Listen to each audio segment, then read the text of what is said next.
কয়েকদিন তো হঠাৎ করে শরীর খারাপের জন্য ঘরের কোনো কাজও করছি না, আর তার জন্য কোনো ভিডিও করা হচ্ছে না, আর ভিডিওগুলো শেয়ারও করা হচ্ছে না।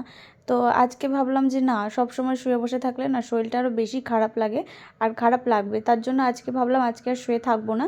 তো আস্তে আস্তে ধীরে সুস্থে ঘরের কাজগুলো সব করি। তো আস্তে আস্তে আর কি ঘরের সব কাজগুলো করছিলাম। যেখানে আমার ঘরের কাজ করতে হয়তো একটা কাজ 10 মিনিট লাগছিলো, সেখানে আজকে আধা ঘন্টা লাগছে, তবে লাগুক। তাই বলে সবসময় একেবারে শুয়ে বসে থাকতে পারবো না।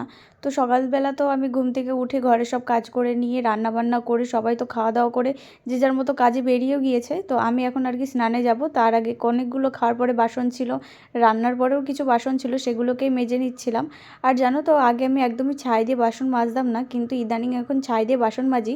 আর দেখছি তোমার ওই সাবানের থেকে না ওই ছাইটা দিয়ে মাজলে বেশি মনে হচ্ছে বাসনটা পরিষ্কার পরিষ্কার লাগছে। আর সবথেকে বেশি আমি ভালো মাজি হচ্ছে কড়াইটা, আর কড়াইটা ছাই দিয়ে মাজলে দেখি একেবারে খুব সুন্দরভাবে পরিষ্কার হয়ে যায়।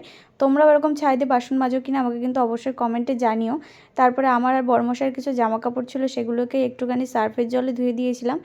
ইদানিং জানো তো, শরীর খারাপের জন্য এখন জামা কাপড় প্রায় কাচি না বললেই চলে। বড়মশাই ওর নিজেরটাও কাচে, ঘরের কিছু ধরো বিছানার চাদর মশারি সেগুলোও ও কেচে দেয়, আর আমার কিছু জামা কাপড়ও কেচে দেয়।